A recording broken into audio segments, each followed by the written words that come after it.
Hello everyone, कैसे हैं आप सब। मैं हूं गीत सिंघल और आप देख रहे हैं हमारा channel genius engineers education team. दोस्तों, अपन ने लास्ट वीडियो में टॉपिक स्टार्ट किया था eigen values and eigen vector, और उस वीडियो में अपन ने इस टॉपिक से रिलेटेड इसका सारा थ्योरी पोर्शन और उसको कैसे फाइंड आउट किया जाता है, ये अपन ने इसका सारा कंसेप्ट अपन ने लास्ट वीडियो में डिस्कस किया। दोस्तों, इस वीडियो में अपन डिस्कस करेंगे कि इस टॉपिक के ऊपर बेस्ड जो न्यूमेरिकल्स होते हैं उनको कैसे सोल्व किया जाता है। मैं आपको एकदम सिंपल सी स्टेप्स बताऊंगा, एकदम इजियर मेथड बताऊंगा और एकदम जनरलाइज्ड मेथड बताऊंगा जो आपके लिए हर आइगन वैल्यू और हर आइगन वेक्टर के क्वेश्चन पे एप्लीकेबल होगा। तो चलिए आज की वीडियो को स्टार्ट करते हैं। आइगन वैल्यूज और आइगन वेक्टर्स को इस एग्जांपल की हेल्प से फाइंड आउट करना सीखते हैं।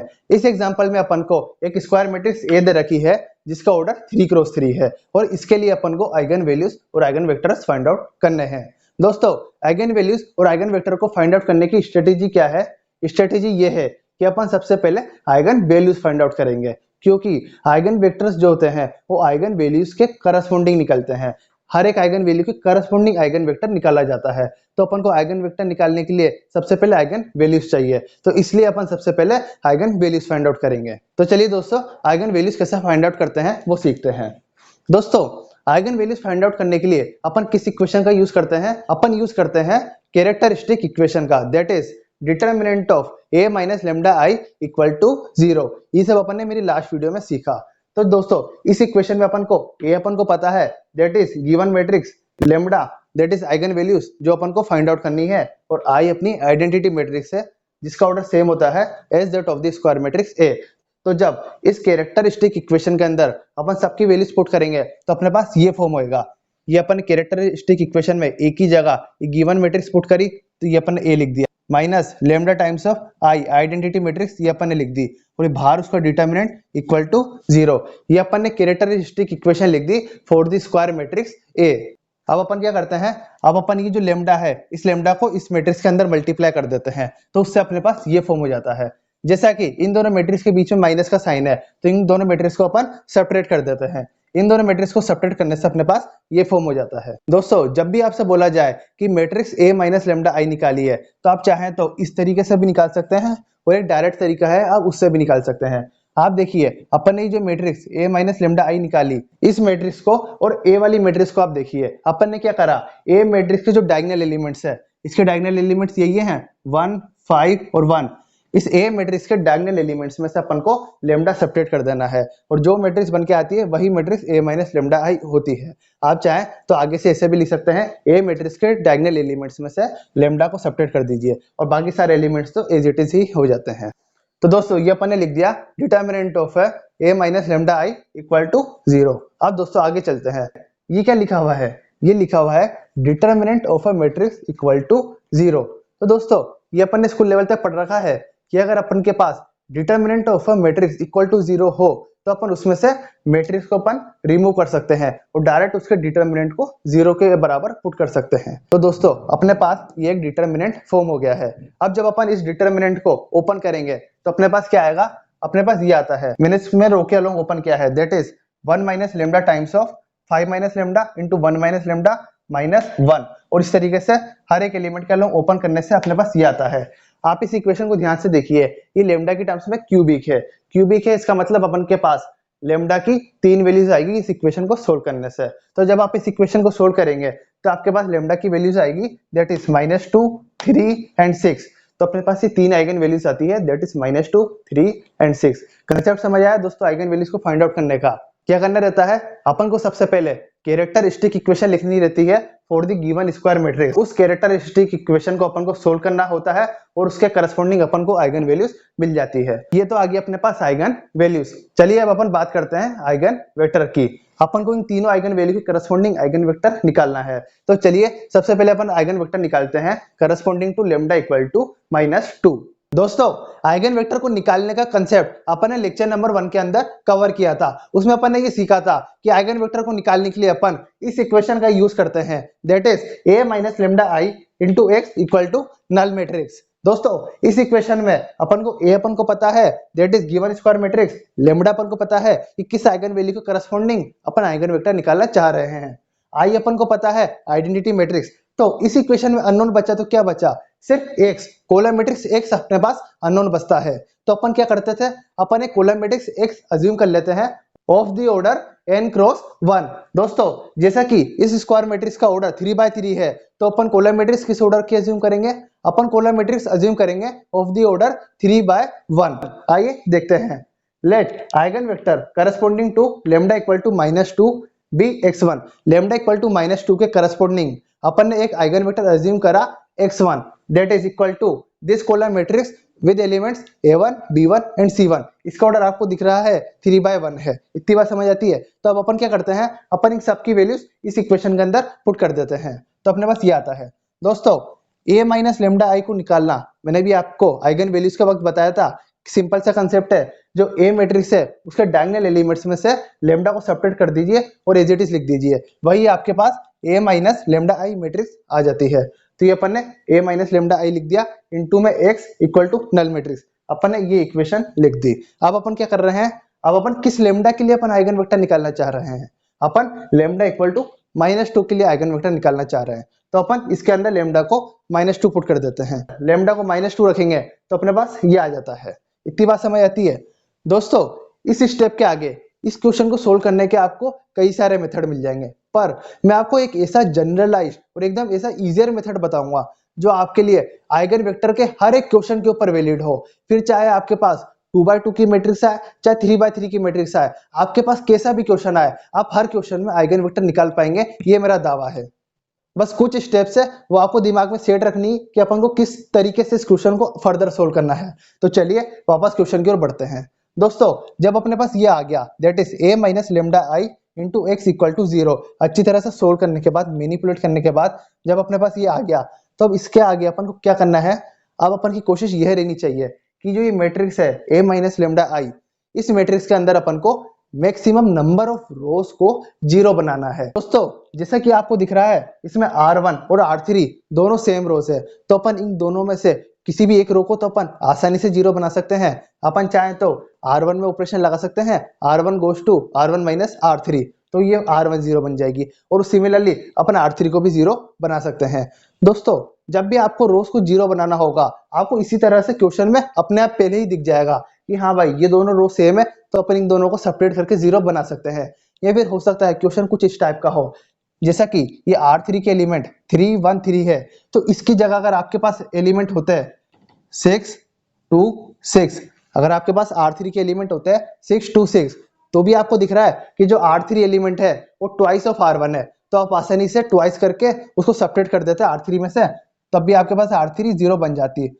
तो इस प्रकार से आपको अपने आप क्वेश्चन देखते ही दिख जाएगा कि कौन कौन सी रोज इसमें 0 बन रही है, और अगर नहीं बन रही तो आप थोड़ा सा मैनिपुलेशन वगैरह ट्राई करके देख सकते हैं।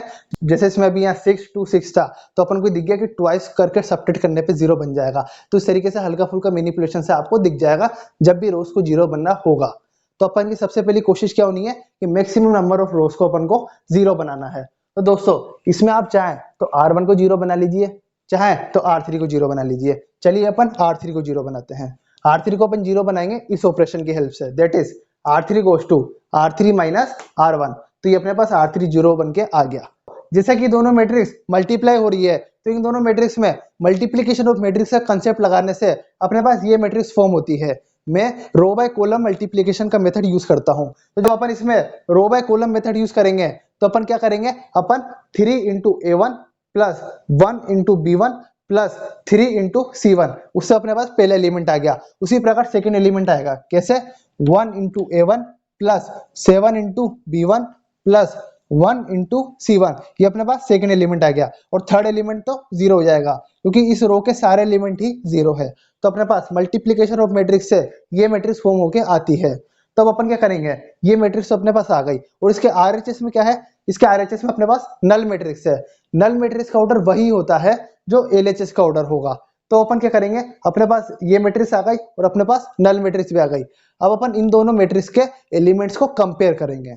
तो दोस्तों जब आप इसका पहला एलिमेंट कंपेयर करेंगे, तो पहला एलिमेंट कंपेयर करने से अपने पास ये फर्स्ट इक्वेशन फॉर्म होती है। उसी प्रकार से सेकंड एलिमेंट को कंपेयर करने से अपने पास ये सेकंड इक्वेशन फॉर्म होती है। तो दोस्तों अपने पास ये दो इक्वेशंस फॉर्म होके आती है। ये दो इक्वेशंस को देख के अपन को ये तो दिख रहा है कि अपने पास ये दो इक्वेशंस तो आ गई, पर अपने पास टोटल नंबर ऑफ वेरिएबल्स कितने हैं? अपने पास टोटल नंबर ऑफ वेरिएबल्स 3 है। तो आप ये देखिए, वेरिएबल्स तो है अपने पास 3 और इक्वेशंस है अपने पास 2। तो ये बात समझ आ रही है कि अपन इन तीनों वेरिएबल्स की वैल्यू नहीं निकाल पाएंगे क्योंकि नंबर ऑफ इक्वेशंस अपने पास कम है। तो दोस्तों, जब भी आपके पास ऐसा केस बने कि नंबर ऑफ इक्वेशंस आपके पास कम पड़ रही हो, तो यहाँ पर एक नया कंसेप्ट इंट्रोड्यूस किया जाता है, that is concept of free variable. दोस्तों, फ्री वेरिएबल के ऊपर अपन को कोई पीएचडी नहीं करनी। फ्री वेरिएबल का जितना यूज अपन को क्वेश्चन सोल्व करने में है, अपन वही डिस्कस करेंगे और आपको इसका ज्यादा लोड लेने की भी जरूरत नहीं है। फ्री वेरिएबल को कैसे फाइंड आउट किया जाता है उसका मैं आपको शॉर्टकट बता दूंगा। आपको हमेशा वही शॉर्टकट यूज करना है क्वेश्चन को सोल्व करने में। तो आइए कंसेप्ट समझते हैं। दोस्तों, अपन ने a माइनस लेमडा आई के अंदर मैक्सिमम नंबर ऑफ रोज को 0 बनाने की कोशिश की थी। तो मैक्सिमम नंबर ऑफ रोज को 0 बनाने के बाद अपने पास जो मैट्रिक्स फॉर्म होके आई, दैट इज दिस मैट्रिक्स, अपन को इसी मैट्रिक्स का यूज करना है फ्री वेरिएबल को फाइंड आउट करने में। कैसे? अपन के पास ये मैट्रिक्स फॉर्म होके आई जिसमें अपन ने मैक्सिमम नंबर ऑफ रोज को 0 बनाने की कोशिश की थी और इसमें अपन केवल R3 को ही 0 बना पाए। तो अपन को क्या करना है, जिस भी रो के सारे एलिमेंट 0 है, उस रो के बगल में जो भी वेरिएबल लिख रहा है वही वेरिएबल अपना फ्री वेरिएबल होगा। जैसा कि इसमें R3 के सारे एलिमेंट 0 हैं, तो R3 के बगल में कौन सा वेरिएबल है? R3 के बगल में C1 वेरिएबल है। तो इस केस में अपने पास C1 अपना फ्री वेरिएबल है। कंसेप्ट समझ आया कि जिस भी रो के सारे एलिमेंट 0 हैं, उस रो के बगल में जो वेरिएबल लिखा है वही वेरिएबल अपना फ्री वेरिएबल है। अगर मान लीजिए अपन इसमें 2 रोज को 0 बना पाते हैं, अगर अपन R2 और R3 दोनों रोज को 0 बना पाते हैं, तो अपन के पास फ्री वेरिएबल क्या होता है? अपने पास 2 फ्री वेरिएबल होते हैं, that is B1 and C1। पर इस केस में एक ही रो को अपन 0 बना पाए तो अपने पास एक ही फ्री वेरिएबल होगा, दैट इज C1। दोस्तों, ये तो था शॉर्टकट फ्री वेरिएबल को फाइंड आउट करने का। आपको जब भी क्वेश्चन सॉल्व करना है, आपको फ्री वेरिएबल फाइंड आउट करने के लिए यही तरीका अपनाना है। पर अगर आपको कभी ये क्वेश्चन एग्जाम में सोल्व करना पड़ जाए, तो आप एग्जाम में फ्री वेरिएबल कैसे निकाल के दिखाएंगे? आप इस तरीके से निकाल के दिखाएंगे। अपने पास ये एक फॉर्मूला है, that is number of free variables equal to total number of variables minus total number of equations. दोस्तों, टोटल नंबर ऑफ वेरिएबल्स अपने पास कितने हैं? अपने पास 3 वेरिएबल्स हैं, that is A1, B1 and C1। और अपने पास टोटल नंबर ऑफ इक्वेशंस, मतलब कि अपने पास टोटल नंबर ऑफ इक्वेशंस कितनी फॉर्म हुई? अपने पास 2 इक्वेशंस फॉर्म हुई। तो अपने पास वेरिएबल्स तो है 3 और इक्वेशंस फॉर्म हुई अपने पास 2, तो 3 - 2 दैट इज 1। तो अपने पास एक फ्री वेरिएबल होगा। ये तो आया अपने पास फॉर्मूले से, और अपन ने जो शॉर्टकट अपनाया उस शॉर्टकट से भी अपने पास एक ही फ्री वेरिएबल आ रहा है, तो वो तो अपन को पहले ही पता था। तो आप एग्जाम में कैसे लिखेंगे? आप एग्जाम में ऐसे लिखेंगे, there is one free variable that is C1। इतनी बात समझ आती है? दोस्तों, फ्री वेरिएबल का नाम अपन ने पहले भी कहीं सुन रखा है, जब अपन फंक्शन क्या यूज करते हैं, that is y is equal to fx। तो अपन इसमें क्या कहते हैं, x अपना फ्री वेरिएबल है। क्यों? क्योंकि अपन x को कुछ भी वैल्यू पुट कर सकते हैं। उस फंक्शन के अंदर अपन x को 1 2 3 इनफाइनाइट तक अपन कुछ भी वैल्यू पुट कर सकते हैं x को, और उस x की वैल्यू के करस्पॉन्डिंग उस y की कुछ वैल्यू आती है। तो अपन ये कहते हैं कि y जो है, y डिपेंडेंट वेरिएबल है। किस पर डिपेंड है? x पर डिपेंड है। और x जो है, x इंडिपेंडेंट वेरिएबल है। x को अपन कुछ भी रख सकते हैं, उसके करस्पॉन्डिंग अपने पास y की वैल्यू आती है। तो दोस्तों, उसी प्रकार से अपन का C1 जो है, C1 अपना फ्री वेरिएबल है। तो यहाँ पे भी अपन C1 को कुछ भी पुट कर सकते हैं। तो कुछ भी पुट करने के बजाय अपन एक C1 को एक जनरल वैल्यू से रिप्लेस कर देते हैं, that is k। Upon C1 को k पुट कर देते हैं, और यहाँ पर k क्या है? k कुछ भी हो सकता है, 1 2 3 इनफाइनाइट तक k कुछ भी नंबर हो सकता है। तो अपन C1 को k पुट कर देते हैं। दोस्तों, अब एक तरीके से क्या हो गया, अपने पास C1 की तो वैल्यू आ गई, दैट इज k। अब अपने पास वेरिएबल कौन बचे? अब अपने पास वेरिएबल सिर्फ A1 और B1 बचे। तो अपन क्या करते हैं, अपने पास जो ये 2 इक्वेशंस फॉर्म हुई थी, इन दोनों इक्वेशन में अपन C1 को k से रिप्लेस कर देते हैं। जब अपन C1 को k से रिप्लेस कर देंगे, तो अपने पास ये 2 इक्वेशंस आ जाएगी।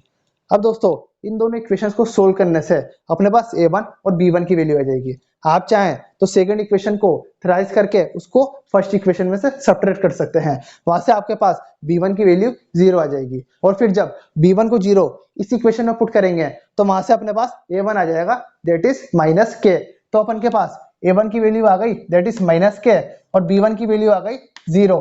तो अपने पास A1 की वैल्यू आ गई -k, B1 की वैल्यू आ गई 0, और C1 की वैल्यू आ गई k। अब अपन क्या करते हैं, अब अपन अपने आइगन वेक्टर को उठा के लाते हैं, that is x1 equal to this column matrix with elements A1 B1 C1।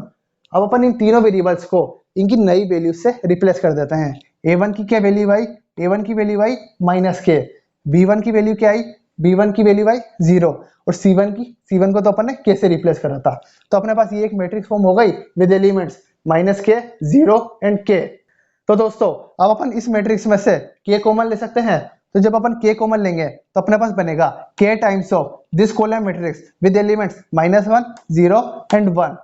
यहाँ पर अपन k को कुछ भी वैल्यू पुट कर सकते हैं। आप k1 को 1 पुट करेंगे तो आपके पास केवल ये कॉलम मैट्रिक्स आ जाएगी, k को 2 पुट करेंगे तो आपके पास twice of this column matrix आ जाएगी।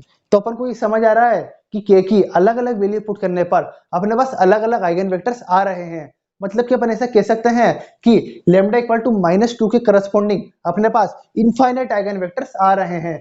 आप k को कुछ भी पुट करें उससे करस्पॉन्डिंग आपका आइगन वेक्टर नई वैल्यू देगा। k को 1 रखेंगे कुछ आएगा, 2 रखेंगे उसका ट्वाइस आएगा। इस तरीके से अपने पास इनफाइनाइट आइगन वेक्टर्स आ रहे हैं। दोस्तों यहाँ पर आपको एक पॉइंट याद आ रहा है जो मैंने आपको लास्ट लेक्चर में बताया था कि अगर मैट्रिक्स का ऑर्डर n क्रॉस n है तो उसकी n ही आइगन वैल्यूज होती है, वो अपन ने देख लिया। और हर आइगन वैल्यू की करस्पॉन्डिंग कितने भी आइगन वेक्टर हो सकते हैं। हो सकता है एक आइगन वेक्टर हो सकता है इनफाइनाइट आइगन वेक्टर हो, कितने भी आइगन वेक्टर हो सकते हैं। जैसा कि अपन को यहाँ दिख रहा है लैम्डा इक्वल टू -2 के करस्पॉन्डिंग इनफाइनाइट आइगन वेक्टर्स आ रहे हैं।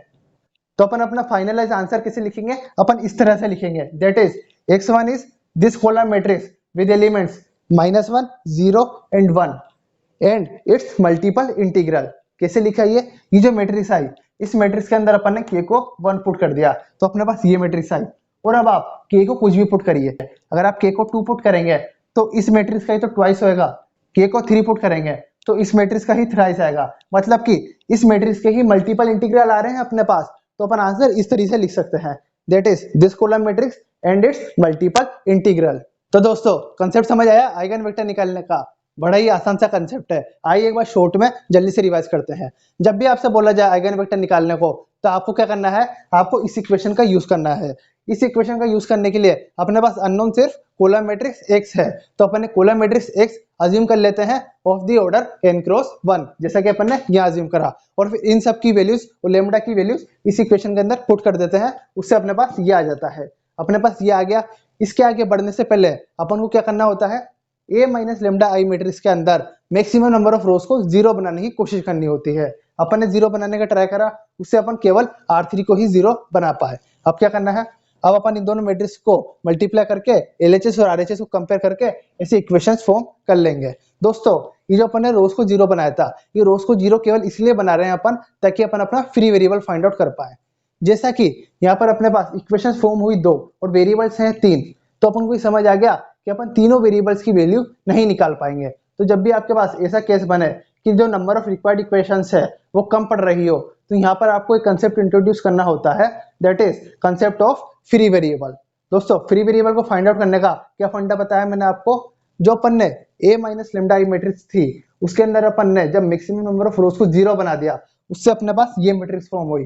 तो इसी मैट्रिक्स की हेल्प से अपन फ्री वेरिएबल फाइंड आउट करते हैं। कैसे, इस मैट्रिक्स के जिस भी रो के सारे एलिमेंट 0 हैं, जैसा कि इसमें इस रो के सारे एलिमेंट 0 हैं, तो इस रो के बगल में जो भी वेरिएबल लिखा हुआ है वही वेरिएबल अपना फ्री वेरिएबल होता है। तो इस प्रकार से अपना C1 फ्री वेरिएबल आ गया। जैसा कि C1 फ्री वेरिएबल आ गया, अपन उसको कुछ भी पुट कर सकते हैं। तो अपन C1 को एक जनरल वैल्यू k से रिप्लेस कर देते हैं। तो यहाँ पे अपने पास C1 की वैल्यू k आ गई एक तरीके से। तो अब क्या करेंगे, जो रिमेनिंग वेरिएबल्स थे दैट इज A1 और B1, तो A1 और B1 की वैल्यूज भी अपन फ्री वेरिएबल के टर्म्स में निकाल लेंगे। तो ये अपन A1 और B1 को भी अपन ने फ्री वेरिएबल्स के टर्म्स में निकाल लिया। अब क्या करना है, जो अपन ने आइगन वेक्टर अज्यूम करा था, इस आइगन वेक्टर के अंदर तीनों वेरिएबल्स की वैल्यू अपन को फ्री वेरिएबल के टर्म्स में लिख देनी है, और ये k को मन लेके अपन ने मैट्रिक्स फॉर्म कर दी और ये अपना आंसर आ गया। तो दोस्तों ये था कंसेप्ट आइगन वेक्टर निकालने का। तो चलिए दोस्तों अब अपन आइगन वेक्टर निकालते हैं corresponding to lambda equal to 3।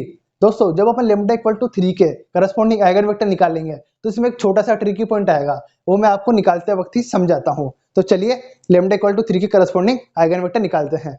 दोस्तों लेमडा इक्वल टू 3 के करस्पॉन्डिंग आइगन वेक्टर निकालने का भी सेम ही तरीका रहेगा। क्या करेंगे, इस इक्वेशन का यूज करेंगे और उसके लिए अपन को एक कॉलम मैट्रिक्स अज्यूम करनी पड़ेगी of the order n cross 1। आइए देखते हैं।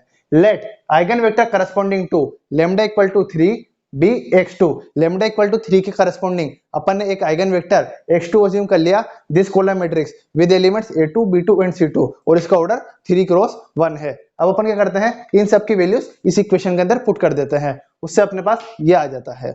दोस्तों जैसा कि अपन लेमडा इक्वल टू 3 के करस्पॉन्डिंग आइगन वेक्टर निकाल रहे हैं, तो इस मैट्रिक्स के अंदर अपन लेमडा को 3 पुट कर देते हैं, उससे अपने पास ये आ जाता है। ये क्या लिखा हुआ है, a minus lambda I into column matrix x equal to null matrix.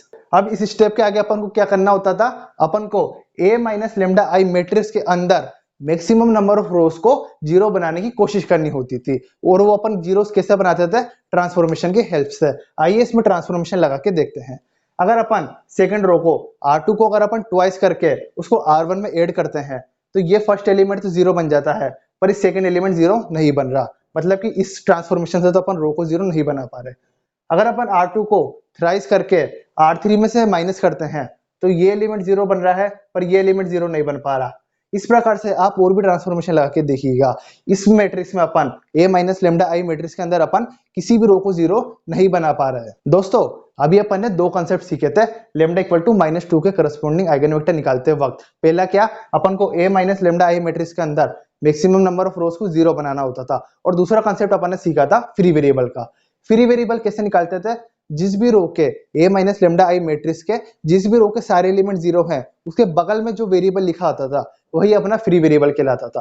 पर दोस्तों यहाँ पर a minus lambda I matrix के अंदर अपन किसी भी रो को जीरो ही नहीं बना पा रहे, तो मतलब कि कोई भी रो के एलिमेंट जीरो नहीं है, तो उसके बगल में कोई भी फ्री वेरिएबल भी नहीं होगा। इतनी बात समझ आ रही है। फ्री वेरिएबल तभी तो होगा जब कोई रो के सारे एलिमेंट जीरो हो, पर अपन इसमें किसी भी रो के सारे एलिमेंट जीरो नहीं बना पा रहे। इसका मतलब कि इस केस में कोई भी फ्री वेरिएबल नहीं होगा। दोस्तों फ्री वेरिएबल की अपन को जरूरत कब पड़ती थी, फ्री वेरिएबल की जरूरत अपन को तब पड़ती थी जब वेरिएबल्स ज्यादा पड़ रहे हो और नंबर ऑफ इक्वेशंस जो है वो कम हो। जैसा कि यहाँ पर फ्री वेरिएबल ही नहीं निकल पा रहा, मतलब कि ये श्योर है कि जितने वेरिएबल्स है आपके पास उतनी ही इक्वेशंस फॉर्म हो रही होगी, आप सब वेरिएबल की वैल्यूज निकाल पा रहे होंगे। आइए देखते हैं। दोस्तों जैसा कि अपन जीरो नहीं बना पा रहे, अगर अपन जीरो बना पाते कोई रो को, तो उसके बाद अपनी अगली स्टेप क्या होती थी, अपन मल्टीप्लीकेशन ऑफ मैट्रिक्स का कंसेप्ट लगाते थे। इसमें जीरो तो नहीं बन रही, तो अब आगे बढ़ते हैं और मल्टीप्लीकेशन ऑफ मैट्रिक्स का कंसेप्ट लगाते हैं इन दोनों मैट्रिक्स में। जब अपन इनको मल्टीप्लाई करेंगे, जैसा कि मैं रो बाय कॉलम ट्रांसफॉर्मेशन यूज करता हूं, तो उससे अपने पास ये मैट्रिक्स फॉर्म होकर आ जाती है, और इक्वल टू में अपने पास नल मैट्रिक्स है। अब अपन क्या करते हैं, अब अपन LHS और RHS को कंपेयर करते हैं। जब अपन LHS और RHS को कंपेयर करेंगे, तो अपने पास ये तीन इक्वेशंस फॉर्म होकर आ जाएगी। अपने पास ये तीन इक्वेशंस फॉर्म होके आ चुकी हैं, और अपने पास वेरिएबल्स भी तीन ही है। तो आप चाहें तो इन तीनों इक्वेशन को सोल्व करके तीनों वेरिएबल्स की वैल्यू आसानी से फाइंड आउट कर सकते हैं। मैं पर्सनली इन तीनों इक्वेशन को सोल्व करने के बजाय इस मेथड को ज्यादा प्रीफर करता हूं, दैट इज क्रेमर्स रूल, क्योंकि ये मेथड सिंपलर और इजियर पड़ता है इन इक्वेशन को सोल्व करने से। तो चलिए अब अपन सीखते हैं क्रेमर्स रूल को कैसे अप्लाई किया जाता है। दोस्तों क्रेमर्स रूल को अप्लाई करने के लिए एक सिंपल सा तरीका है, बस आपको वो याद रखना है क्या, कि अगर अपने तीन वेरिएबल है दैट इज a2 b2 और c2, तो उनको आपको ऐसे लिख देना है a2 equal to b2 equal to c2। अपन को तीनों वेरिएबल को ऐसे लिख देना है, और जो बीच वाला वेरिएबल है दैट इज b2, उस वेरिएबल के आगे आपको माइनस साइन लगा देना है। ये तो अपन ने बात कर ली न्यूमरेटर की। अब बात आती है डिनोमिनेटर की, कि इन तीनों के डिनोमिनेटर में क्या आएगा। डिनोमिनेटर अपन को ऐसे पता लगाना है, अगर अपन a2 की बात कर रहे हैं, मतलब कि फर्स्ट वेरिएबल की, ये a2 इसमें फर्स्ट वेरिएबल है, तो जब अपन फर्स्ट वेरिएबल की बात कर रहे हैं, क्या करेंगे, अपन ये फर्स्ट रो और फर्स्ट कॉलम को छुपा देंगे, और उसके बाद जो ये एलिमेंट्स बचे, फर्स्ट रो और फर्स्ट कॉलम को छुपाने के बाद अपने पास ये चार एलिमेंट्स बच रहे हैं, दैट इज 2 1 1 और -2। तो इन चारों रिमेनिंग एलिमेंट्स का अपन डिटरमिनेंट फॉर्म कर देंगे इसके डिनोमिनेटर में। ये अपन डिटरमिनेंट फॉर्म कर दिया 2 1 1 और -2, ये वही मैंने यहाँ पे लिख रखा है।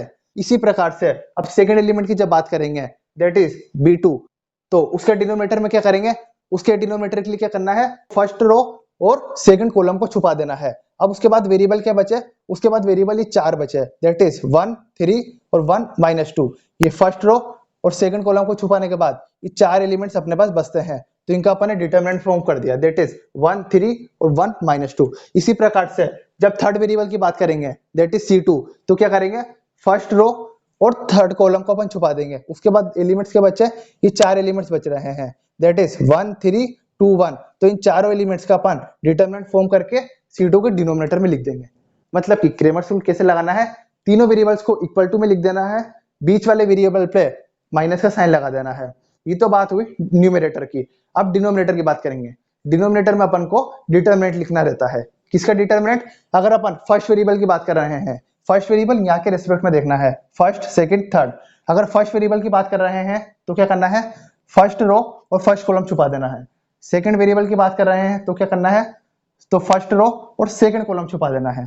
थर्ड वेरिएबल की बात कर रहे हैं तो फर्स्ट रो और थर्ड कॉलम छुपा देना है। जिस भी वेरिएबल की बात कर रहे हैं उस कॉलम को छुपा देना है और फर्स्ट रो को तो तीनों केस में ही छुपाना है। और बाकी जो एलिमेंट्स बचते हैं उन रिमेनिंग एलिमेंट्स का अपन को डिटरमिनेंट फॉर्म करके तीनों के डिनोमिनेटर में अपन को लिख देना है। ये अपन ने क्रेमर्स रूल अप्लाई किया। अब आइए, जब अपन इस डिटरमिनेंट को सोल्व करेंगे तो अपने पास इस डिटरमिनेंट की वैल्यू आती है -5। उसी प्रकार से इस डिटरमिनेंट की वैल्यू भी -5 आती है और इस डिटरमिनेंट की वैल्यू भी -5 आती है। तो दोस्तों अपने पास ये बन गया a2 upon -5 equal to -b2 upon -5 equal to c2 upon -5। अब अपन इन तीनों में से 5 को रिमूव कर सकते हैं क्योंकि ये तीनों आपस में इक्वल है। तो ये 5 को रिमूव करने से अपने पास ये बन के आ जाता है, that is a2 upon -1 equal to b2 upon 1 equal to c2 upon -1। दोस्तों अब अपने पास इन तीनों वेरिएबल्स की टर्म्स में रिलेशन आ चुका है। अब अपन को क्या करना होता है, अपन को इस आइगन वेक्टर में, अज्यूम्ड आइगन वेक्टर के अंदर वेरिएबल्स की जगह अपन को उनकी वैल्यूज से रिप्लेस करना होता है। जैसा कि अपन के पास रिलेशन आया है, अपन तीनों वेरिएबल्स की सेपरेट वैल्यू नहीं निकाल पाए, तो आप क्या करिए, आप यहाँ तो इन तीनों वेरिएबल में से किसी भी एक वेरिएबल की टर्म्स में बाकी दो वेरिएबल को एक्सप्रेस कर दीजिए। मतलब कि अगर आप C2 वेरिएबल की टर्म में बाकी को एक्सप्रेस करना चाहेंगे तो आप क्या लिखेंगे, a2 की वैल्यू क्या हो जाएगी, a2 की वैल्यू हो जाएगी आपके पास दैट इज -c2 और b2 की वैल्यू हो जाएगी c2 और c2 तो c2 ही रहेगा। तो आप इन तीनों वैल्यूज को इस आइगन वेक्टर के अंदर रख सकते हैं। और अगर आपको इन सब झंझटों से नहीं बचना तो आप क्या कीजिए, आसान सा तरीका है, तीनों वेरिएबल्स को ही एक नए वेरिएबल्स की टर्म्स में एक्सप्रेस कर दीजिए। अपन ने मान लीजिए नए वेरिएबल m ले लिया, क्या करना है, तीनों वेरिएबल्स को ही, जैसे कि ये तीनों वेरिएबल्स आपस में इक्वल है तो अपन ने इसको एक नए वेरिएबल के इक्वल कर दिया दैट इज m।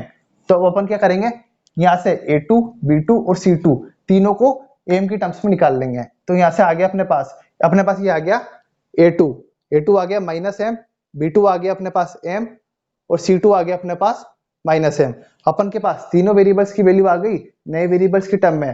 तो अब क्या करेंगे, अब अपन अपने आइगन वेक्टर को उठा के लाएंगे that is x2 with elements a2 b2 and c2। तीनों वेरिएबल्स को इन नए वेरिएबल्स से रिप्लेस करेंगे तो ये अपने लिख दिया दैट इज -m m और -m।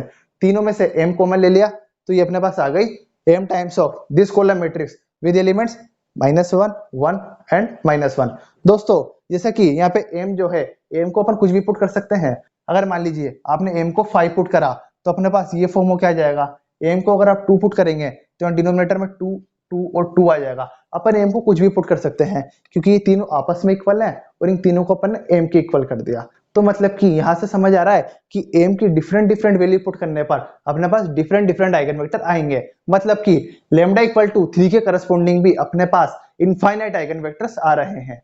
तो अब अपन अपना आंसर कैसे लिखते हैं, आंसर लिखने के लिए अपन यहाँ पर इसको यूनिटी कर देंगे, m को 1 पुट कर दिया तो अपने पास ये मैट्रिक्स फॉर्म हो गई that is this matrix with elements -1 1 and -1 and it's multiple integral. क्योंकि अपन m को कुछ भी पुट कर सकते हैं तो इस कॉलम मैट्रिक्स के मल्टीपल इंटीग्रल्स ही अपन को मिलेंगे। तो दोस्तों ये था पूरा कंसेप्ट आइगन वेक्टर निकालने का। आपने एक चीज पर गौर करा कि जब अपन ने लैम्डा इक्वल टू -2 के करस्पॉन्डिंग आइगन वेक्टर निकाला था तो उस वक्त अपन के पास a minus lambda I matrix के अंदर कुछ रोज 0 बन रही थी तो उसमें फ्री वेरिएबल का कंसेप्ट लगाना था। और लेमडा इक्वल टू 3 के करस्पॉन्डिंग एक भी रो 0 नहीं बन रही थी, मतलब कि फ्री वेरिएबल का कंसेप्ट नहीं लगेगा। तो जब भी आपके पास आइगन वेक्टर निकालने को मिले आइगन वैल्यू से करस्पॉन्डिंग तो आपके पास यही दो केस बनेंगे। यहाँ तो आपके पास जितने वेरिएबल्स हैं उतने ही इक्वेशंस बन रही होगी जैसा कि अपन ने इस केस में देखा, या फिर जितने वेरिएबल्स हैं उतनी इक्वेशंस नहीं बन रही होगी, इक्वेशंस कम बन रही होगी। तो उसमें अपन को कैसे सोल्व करना है, उसमें अपन को फ्री वेरिएबल का कंसेप्ट लगा के सोल्व करना है। वो अपन ने लेमडा इक्वल टू -2 के केस में देखा। तो आपके पास आइगन वेक्टर के केस में ये दो ही केस बनेंगे हमेशा, या तो इक्वेशंस बराबर बनेगी या इक्वेशंस कम बनेगी। तो अब चलिए लेमडा इक्वल टू 6 से करस्पॉन्डिंग आइगन वेक्टर निकालना सीखते हैं और ये देखते हैं कि फर्स्ट केस बनता है या सेकंड केस बनता है, इन दोनों में से कौन से केस के अंदर लैम्डा इक्वल टू 6 वाला आइगन वेक्टर फॉल करता है। लैम्डा इक्वल टू 6 से करस्पॉन्डिंग आइगन वेक्टर निकालने का भी सेम ही तरीका रहेगा। दोस्तों मेरे को लगता है अब आइगन वेक्टर निकालने का क्या कंसेप्ट है आपके दिमाग में अच्छी तरह से सेट हो चुका होगा, क्योंकि अपन ने दो आइगन वैल्यू की करस्पॉन्डिंग आइगन वेक्टर निकाल लिया है। क्या करना रहता है, अपन को सबसे पहले इस इक्वेशन का यूज करना होता है और उसके लिए अपन एक आइगन वेक्टर अज्यूम करते हैं, अपन एक कॉलम मैट्रिक्स अज्यूम करते हैं of the order n cross 1। जैसा कि यहाँ अपन ने अज्यूम करी this column matrix x3 with elements a3 b3 and c3 और इसका ऑर्डर 3 क्रॉस 1 है। तो दोस्तों जब अपन इन सब की वैल्यूज इस इक्वेशन के अंदर पुट करेंगे तो अपने पास ये फॉर्म होके आ जाता है। जैसा कि अपन लैम्डा इक्वल टू 6 के लिए निकाल रहे हैं आइगन वेक्टर, तो इस मैट्रिक्स के अंदर अपन लैम्डा को 6 पुट कर देंगे तो वहां से अपने पास ये मैट्रिक्स आ जाती है। दोस्तों ये क्या लिखा हुआ है, ये लिखा हुआ है a minus lambda I matrix into column matrix x3 is equal to null matrix. अब दोस्तों इसके आगे अपन का क्या कंसेप्ट होता था, अपन को a minus lambda I matrix के अंदर मैक्सिमम नंबर ऑफ रोज को 0 बनाना होता था। तो दोस्तों 0 कैसे बनाते हैं अपन, 0 अपन ट्रांसफॉर्मेशन की हेल्प से बनाते हैं। तो चलिए ट्रांसफॉर्मेशन लगा के देखते हैं। अगर अपन R2 को 5 से मल्टीप्लाई करते हैं और R1 में ऐड करते हैं तो अपने पास ये फर्स्ट एलिमेंट तो 0 हो जा रहा है, पर ये जो बाकी दो एलिमेंट्स हैं ये 0 नहीं बन रहे। उसी प्रकार से अगर अपन R2 का थ्राइस करते हैं और R3 में से सब्ट्रैक्ट करते हैं तो ये फर्स्ट एलिमेंट 0 बन रहा है और बाकी एलिमेंट से 0 नहीं बन रहे। दोस्तों इसी तरह से आप और भी ट्रांसफॉर्मेशन लगा के देखिएगा। इस मैट्रिक्स में a minus lambda I matrix के अंदर अपन किसी भी रो को 0 नहीं बना पा रहे।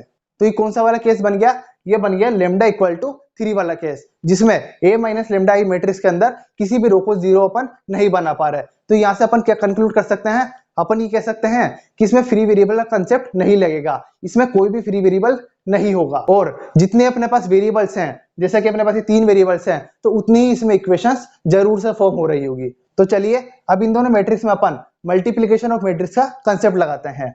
तो मल्टीप्लिकेशन ऑफ मैट्रिक्स का कंसेप्ट लगाने से अपने पास ये मैट्रिक्स फॉर्म होके आ जाती है और इक्वल टू में अपने पास नल मैट्रिक्स है जिसका ऑर्डर सेम होता है as that of the LHS। तो दोस्तों अब जब अपन इन दोनों मैट्रिक्स के एलिमेंट्स को कंपेयर करेंगे तो उससे अपने पास ये 3 इक्वेशंस फॉर्म होके आ जाती है। जैसा कि अपने पास 3 इक्वेशंस आ चुकी है और ये 3 ही वेरिएबल्स हैं, तो अपन इन तीनों इक्वेशंस को सोल्व करके तीनों वेरिएबल्स की वैल्यू आराम से फाइंड आउट कर सकते हैं। या फिर आप चाहें तो दोबारा से आप क्रेमर्स रूल भी अप्लाई कर सकते हैं।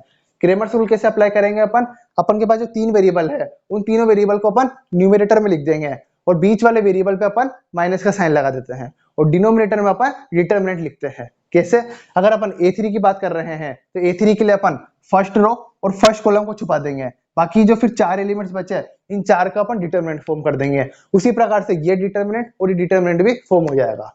तो दोस्तों जब इस डिटरमिनेंट को ओपन करेंगे तो अपने पास ये वैल्यू आ जाती है, दैट इज 4, ये -8 और ये 4। अब जैसा कि तीनों आपस में इक्वल है तो अपन इन तीनों में से 4 को रिमूव कर सकते हैं। तो जब अपन 4 को रिमूव करेंगे तो वहां से अपने पास ये बन के आ जाता है, that is A3/1 equal to B3/2 equal to C3/1। दोस्तों अपन के पास तीनों वेरिएबल्स में एक रिलेशन आ चुका है। अब अगर आप चाहें तो आप किसी भी एक वेरिएबल की टर्म्स में बाकी दो वेरिएबल्स को एक्सप्रेस कर सकते हैं। अगर अपन C3 की टर्म्स में एक्सप्रेस करना चाहें तो अपन क्या लिखेंगे, A3 की वैल्यू अपन इन दोनों की हेल्प से लिखेंगे। तो अपन क्या लिख सकते हैं, A3 इक्वल टू C3 और B3 क्या लिखेंगे, B3 इन दोनों की हेल्प से लिख सकते हैं, that is B3 is equal to twice of C3 और C3 तो क्या हो जाएगा, उसको तो एज इट इज C3 ही रख देंगे। तो ये जो तीनों वैल्यूज आ गई अपन के पास वेरिएबल्स की, ये तीनों वैल्यूज अपन अपने आइगन वेक्टर के अंदर पुट कर देंगे और ये मैट्रिक्स अपनी C3 की टर्म्स में बन जाएगी और फिर C3 को अपन कॉमन ले लेंगे और अपना आंसर आ जाएगा। आप चाहें तो इस तरीके से भी कर सकते हैं, या फिर जैसा कि ये तीनों वेरिएबल आपस में इक्वल है, इस रिलेशन को सेटिस्फाई करते हुए, तो आप चाहें तो इन तीनों को एक नए वेरिएबल की टर्म्स में एक्सप्रेस कर दीजिए, जैसा कि अपन m की टर्म्स में एक्सप्रेस कर देते हैं। तो यहाँ से अपन A3 की वैल्यू क्या निकाल लेंगे, अपन के पास A3 की वैल्यू आ जाएगी m के बराबर दिस और B3 की वैल्यू आ जाएगी 2m, ये अपन ने लिख दी, और C3 की वैल्यू आ जाएगी m। अब अपने पास तीनों वेरिएबल की वैल्यू आ चुकी है m की टर्म्स में, तो अपन क्या करेंगे, अपन अपने आइगन वेक्टर को उठा के लाएंगे और उसमें तीनों वेरिएबल्स को रिप्लेस कर देंगे उनकी वैल्यूज से। तो ये अपन ने m, 2m और m लिख दिया। अब अपन इस मैट्रिक्स में से m को कॉमन ले सकते हैं, तो अपन के पास ये आ जाएगा, that is m times of this column matrix with elements 1, 2 and 1। दोस्तों यहाँ पर m की डिफरेंट वैल्यू पुट करने पर अपने पास डिफरेंट आइगन वेक्टर्स आ रहे हैं, ये अपन को दिख रहा है। तो मतलब कि अपन ये कह सकते हैं कि लेमडा इक्वल टू 6 के करस्पॉन्डिंग भी अपने पास इनफाइनाइट आइगन वेक्टर्स आएंगे। और अपन अपना आंसर कैसे फाइनलाइज करेंगे, अपन इस तरह से लिखेंगे, that is this column matrix with elements 1 2 and 1 and it's multiple integral. तो दोस्तों ये तो आ गया इसका आंसर। कंसेप्ट समझ आया आपको कि अपन को आइगन वेक्टर कैसे निकालना है। दोस्तों अब मैं आपके सामने एक नई टर्म इंट्रोड्यूस करना चाहूंगा जो मैंने इस वीडियो के टॉपिक में और इस वीडियो के थंबनेल में दे रखी है, that is non repeated eigen values. दोस्तों नॉन रिपीटेड आइगन वैल्यू का मतलब ये है, जैसा कि यहाँ पे अपने पास आइगन वैल्यूज आई थी -2, 3 एंड 6, ये तीनों आइगन वैल्यू डिफरेंट है, इसमें कोई भी आइगन वैल्यू रिपीट नहीं कर रही। जब आप इस टॉपिक के ऊपर बेस्ड क्वेश्चंस करेंगे और अपन वीडियो लेक्चर्स में भी देखेंगे, अगर अपने पास 3x3 की मैट्रिक्स है तो कई बार अपने पास कैरेक्टरिस्टिक इक्वेशन कुछ इस टाइप की बन रही होगी, दैट इज λ-3 का whole square into λ-4 equal to 0। जैसा कि 3x3 की मैट्रिक्स है तो अपन के पास 3 ही आइगन वैल्यूज आनी चाहिए। अब यहाँ से आप लेमडा की क्या क्या वैल्यू निकाल सकते हैं, यहाँ से आप लेमडा की वैल्यू 3 और 4 नहीं कह सकते। जैसा कि 3x3 की मैट्रिक्स है तो यहाँ से आइगन वैल्यू भी 3 ही आनी चाहिए, तो यहाँ से अपन आइगन वैल्यू कहेंगे दैट इज 3,3,4। बेशक उसमें 3 जो है वो 2 बार रिपीट कर रहा है, 3 इसमें रिपीट कर रहा है, तो जब भी इस टाइप की आइगन वैल्यूज आती है जिसमें कोई वैल्यू रिपीट कर रही होती है तो इस टाइप के आइगन वैल्यूज को अपन बोलते हैं रिपीटेड आइगन वैल्यूज। दोस्तों इसमें अपने पास 3 रिपीट कर रहा है, 4 रिपीट नहीं कर रहा, तो जो 4 है 4 इसमें नॉन रिपीटेड आइगन वैल्यू कहलाएगा। तो जब भी आप 4 के करस्पॉन्डिंग आइगन वेक्टर निकालेंगे तो उसमें तो आप यही कंसेप्ट लगाएंगे जो अपन ने आज की वीडियो में सीखा। पर जब अपन लेमडा इक्वल टू 3 के करस्पॉन्डिंग आइगन वेक्टर निकालना चाहेंगे तो उस वक्त आपका कंसेप्ट थोड़ा सा चेंज हो जाएगा, क्योंकि अपने पास आइगन वैल्यू तो एक ही है दैट इज 3, बेशक वो 2 बार रिपीट कर रही है, तो अपन को 3 के करस्पॉन्डिंग 2 आइगन वेक्टर निकाल के दिखाने पड़ेंगे। तो इसलिए रिपीटेड आइगन वैल्यू के केस में आइगन वेक्टर निकालने का कंसेप्ट थोड़ा सा डिफरेंट हो जाता है, वो कंसेप्ट अपन अपनी नेक्स्ट वीडियो में कवर करते हैं। तो दोस्तों इसी के साथ अपन इस वीडियो को यहीं पे ओवर करते हैं। अगर आपको मेरी वीडियो से कुछ भी सीखने को मिला है, आपका अगर कंसेप्ट क्लियर हुआ है तो इस वीडियो को जरूर से लाइक कीजिएगा और अपने दोस्तों के साथ भी शेयर कीजिएगा। और अगर आपने अभी तक हमारे चैनल को सब्सक्राइब नहीं किया है तो जरूर से सब्सक्राइब कर लीजिएगा। तो इसी के साथ इस वीडियो को अपन यहीं पे ओवर करते हैं। Okay friends, thank you, bye.